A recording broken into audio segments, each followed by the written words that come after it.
1889년 3월 31일 철로 만든 괴물 에펠탑은 원래 철거될 뻔했다. 1889년 3월 31일 파리. 그날 하늘로 수천 개의 눈이 떠 있었다. 이질적이고 기괴한 철제 구조물 하나가 시내를 압도하듯 솟구쳐 있었다. 이름은 에펠탑. 높이 300m를 넘어선 당시 세계 최고층 건물. 하지만 박수갈채와 환호만 있었던 것은 아니었습니다. 에펠탑의 시작은 찬란한 기술의 승리라기보다는 저항과 분열의 불씨였습니다. 이 거대한 철의 구조물은 파리 시민들, 예술가들, 지식인들의 조롱거리였고 공포의 대상이기도 했습니다. 이 철제 괴물은 파리의 품격을 망칠 것입니다. 프랑스 문학가 모리스 바레스. 당시 파리 최고의 지성들이 연서로 반대 청원을 올렸고 탑이 완공되기도 전부터 철거 운동이 일어났습니다. 하지만 단 한 명, 구스타브 에펠만이 이 모든 반대를 밀어붙였습니다. 그는 말했습니다. 예술은 변화해야 한다. 그게 기술이든 철이든 무형의 것이든. 1889년 프랑스 혁명 100주년을 기념하기 위해 열린 만국박람회. 구스타브 에펠은 이 기회를 놓치지 않았습니다. 무려 7,000톤의 철강을 엮고 2년 만에 세계 최고의 구조물을 세웠습니다. 그러나 이 모든 성공 뒤에는 한 청년 기술자의 의문의 죽음과 실종된 설계도면이라는 미스터리가 남아있었습니다. 프랑스 혁명 100주년을 기념하며 세계 각국이 모여들었습니다. 전기, 기계, 증기기관, 철강, 산업혁명의 결정판이라 불릴 만한 기술들이 선보였고 그 중심엔 에펠탑이 있었습니다.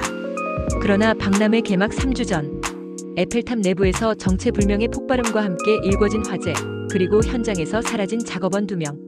파리 경찰은 이를 단순한 사고로 발표했지만 이후 탑 근처에서는 기묘한 낙서가 발견됩니다. 기술은 피를 먹는다. 탑은 완성됐지만 이 도시는 무너질 것이다. 그 낙서의 주인은 누구였을까요? 구스타브 에펠은 건축가가 아니라 구조공학자였습니다. 그는 인간이 하늘에 도전할 수 있다는 것을 보여주고 싶었습니다. 그러나 그의 명성은 점점 정치적 위기로 변해갑니다. 1893년 프랑스 파나마 운하 사건으로 에펠은 비자금 스캔들과 부정부패 의혹에 휘말렸고 급기야 프랑스 정부로부터 고소를 당합니다. 에펠탑의 주인인 그가 순식간에 국가의 반역자로 몰리게 됩니다. 그런데 수사 중 드러난 충격적인 사실. 에펠이 1889년 에펠탑에 숨겨 설치한 비밀 통신탑과 그것을 이용해 외국 대사들과 교신했다는 첩보 보고서가 발견됩니다. 에펠은 간첩이었을까요? 아니면 조국을 지키기 위한 과학자의 선택이었을까요? 20세기 초 프랑스는 제국주의의 경랑 속으로 들어갑니다. 에펠탑은 점점 다른 의미로 사용되기 시작합니다. 바로 무선 전신기지.